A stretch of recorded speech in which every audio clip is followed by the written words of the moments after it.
in about 20 minutes, I'm going to predict that we might have a nice sunrise. Yeah, looks pretty nice over there, at least right now. Now, I say now a lot, don't I? What are we going to do about this? Yeah, yesterday I thought black looks nice, but I was reminded by more than one person that maybe they should be gray. So I did not glue these into the blast bags, so they should be fairly easy to remove, I would think. And yeah, the black is actually primer, so they're already primed. I would have preferred if maybe if it was a lighter primer, but I think that'll cover pretty good. My plan is to remove these barrels from the blast bags and spray them the number 22, the same as this. Now, how did we get to this place? Well, maybe you should watch the rollback, and yeah, then maybe by the time the rollback's over, I'll have pulled these out of the blast bags. At least that's the plan.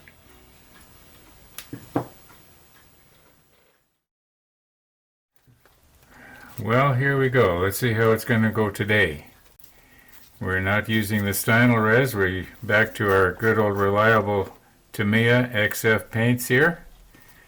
And this is the number 19, I think it is, or the 22? The 22. Yeah, it's what we painted most of the ship with. And the idea is I'm going to paint the everything basically the 22, and then later see if we can't maybe highlight some of the, like the barrels I'm going to paint black later and so on. Okay.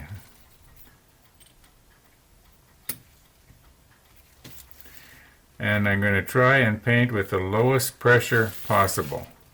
Oh, I forgot to turn on the fan. Be right back. Now here I go again, giving you more information than you need. There are 15 pieces here that I'm about to spray. And this spraying segment lasts for about 14 and a half minutes. Now, if you want to get to the last piece, well, scrub ahead to 15:25. Yeah, save yourself a little bit of time. Now, if you want to watch them being sprayed, well, go for it. Nothing exciting happens. I don't drop anything or break anything, or my airbrush seems to work really well throughout the whole thing. Yeah, anyway, if you want to save yourself some time, scrub ahead to 15:25, and you'll be at the very last piece.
I do believe we've got it.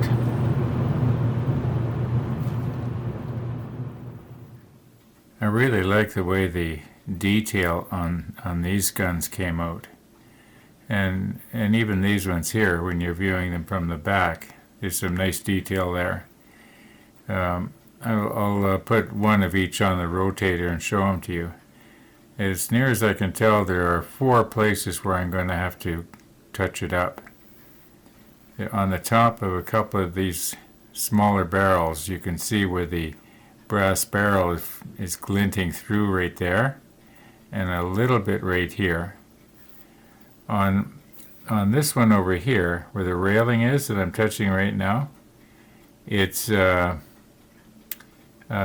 must have accidentally bent it, and as I was straightening it out,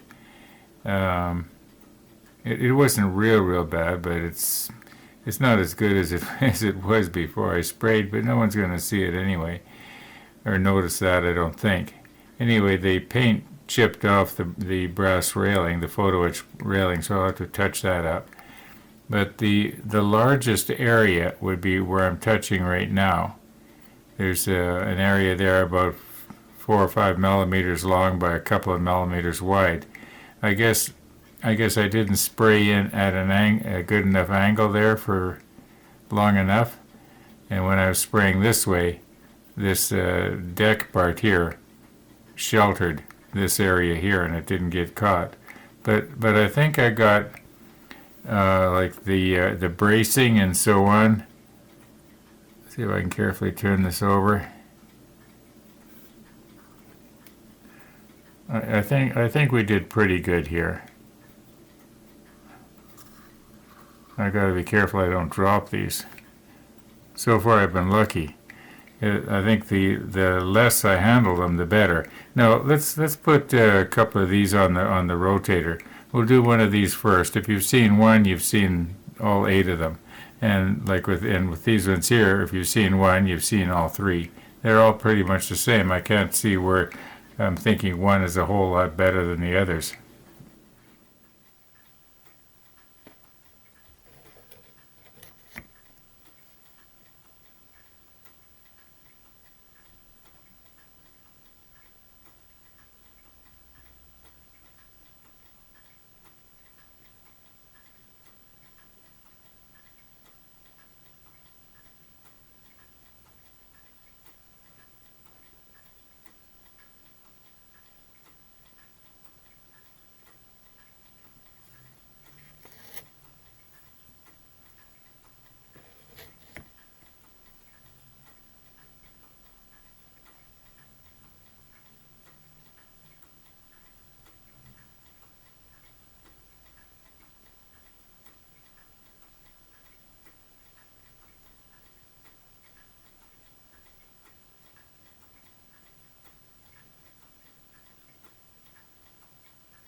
Well, I think I'm going to call it a night.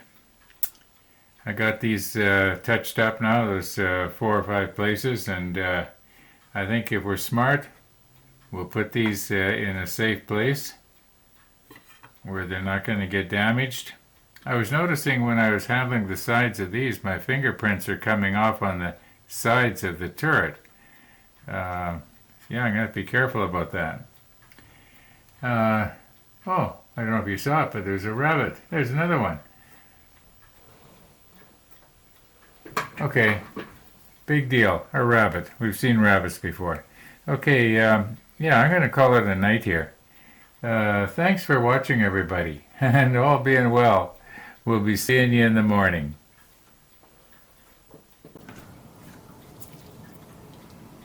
Okay, at this exact moment, and it is just a coincidence, it is not planned. Oh, this is a hard one. The sun is coming up. Oh, the reason I'm wearing my painting gloves, and I know I'm going to have to put them on in a minute here, is because the rubber sticks really good on the barrel. And I knew that some of these were going to be a little bit on the tight side because when I was pressing them together with the drill press, yeah, they went pretty hard. So they actually came apart pretty good here. So right now the camera is sitting where the spray booth normally goes. So I got to put the spray booth back on the table, and what I'm going to do is I'm going to put my 0.3 millimeter nozzle back on, which is really easy. Maybe I'll do it on camera just for the fun of it. For those of you who don't have an airbrush and are thinking about getting one, I know I've made a big deal about how I don't like to have to use the airbrush. I don't know why that is. I really don't know why that is, because when I was getting this thing about 3 years ago, almost 3 years ago now, I was really excited about it, and I was looking for reasons to use it. I don't know what the problem is. I highly recommend using an airbrush to spray if you can, or to paint if you can. But if you can't, well, hey, the brush works too. Anyway, let's recompose here, get my spray booth back on the table. And I was going to just paint these, but I realized later that, taking an extra, it's only an extra 10 minutes of fooling around. And anyway, enough chatter. Let's get ourselves recomposed here. Oh, the sun is up.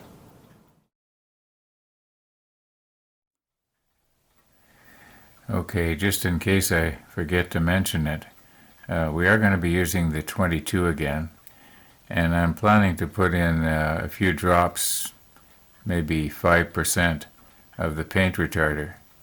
Now, I didn't explain why it is that I'm changing to the 0.3 millimeter nozzle, and the reason being is that the 5, it works a lot better, but it goes through paint something fierce. So yeah, so that's why I'm going to be changing here.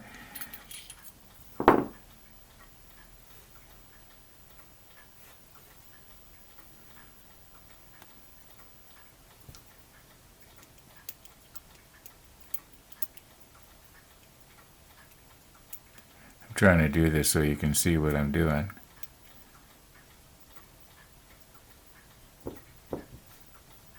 Okay, now my 0.5 millimeter nozzle is kind of stuck in there.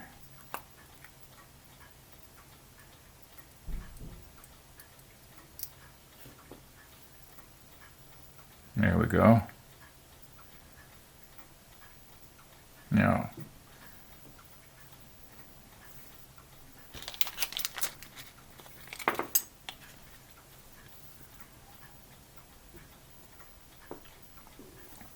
Now, the 0.3, oh, I got to change the needle as well. Now I've already lubricated the inside of the where the needle goes, the needle channel or whatever you want to call it.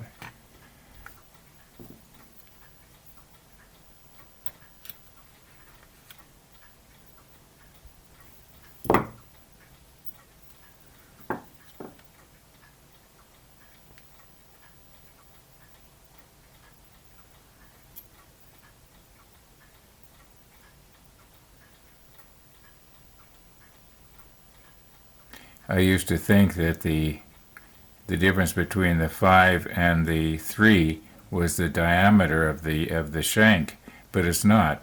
It's just the diameter of the nozzle itself. And then of course they have to make a different needle in order to match up with the different taper of the needle. Okay, so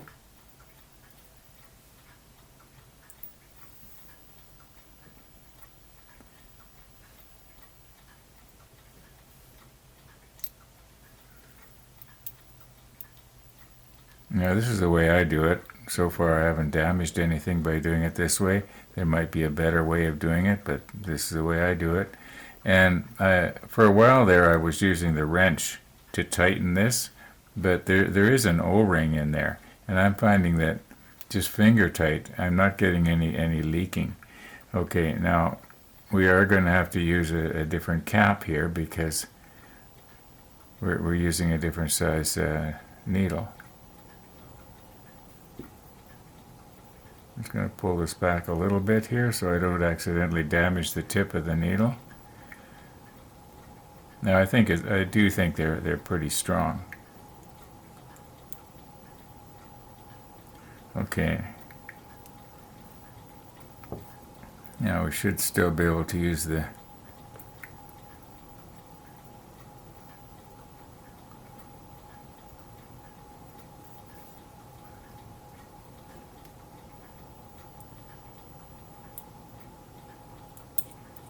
Okay. Now before I tighten this, what I do is I take and I go like this a little bit just to make sure that this is all the way forward. Okay. So I know now that it's all the way forward. Otherwise, when you shove this in, very very very gently, and you can feel it comes up to the end of the nozzle.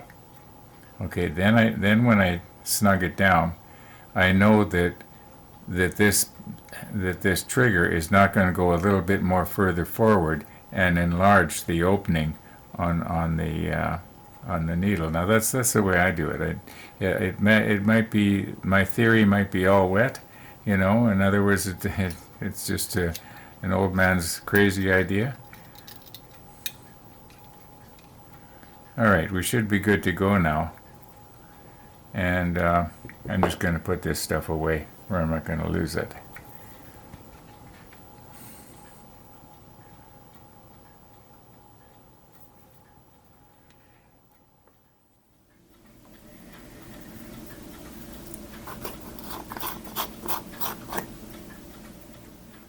Okay. I haven't shaken this up yet, so it probably doesn't look like it's stirred.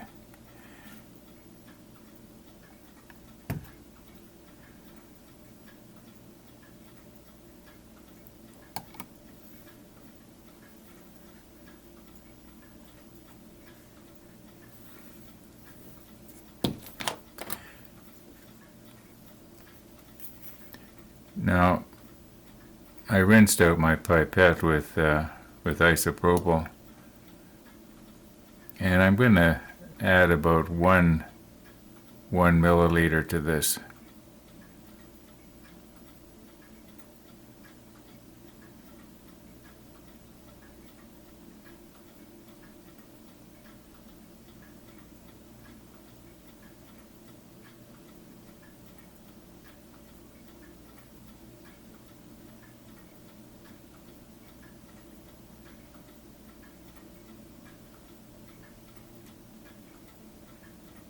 There.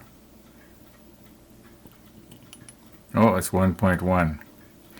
Well, that's okay. I still think there was maybe slightly more than 10 milliliters in there because I had thinned this down with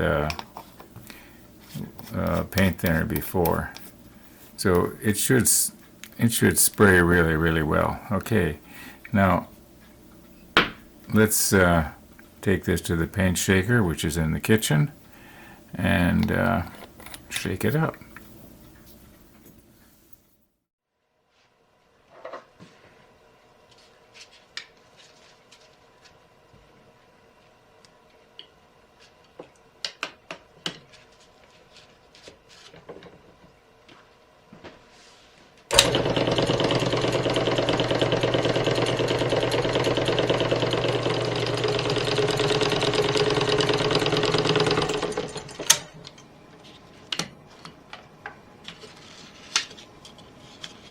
Okay, we should be good to go here. Okay, I'm pretty well set up, ready to go here, but I think I'm going to change lenses, And the reason being is right now I've got my wide angle lens on, and I like it in that I can get up nice and close and fill the frame. The problem is when I do that, I'm really close to where I'm spraying, and I can get mist on the front of the glass. Whereas if I use what I call my normal lens here, which is also in a real high-tech camera pouch, I can get further back. And for you camera buffs, this is a 24 to 120 millimeter. So if I have it set at 120 millimeter, I can get back, you know, about 16 inches or so and still fill the frame. At least that's the idea.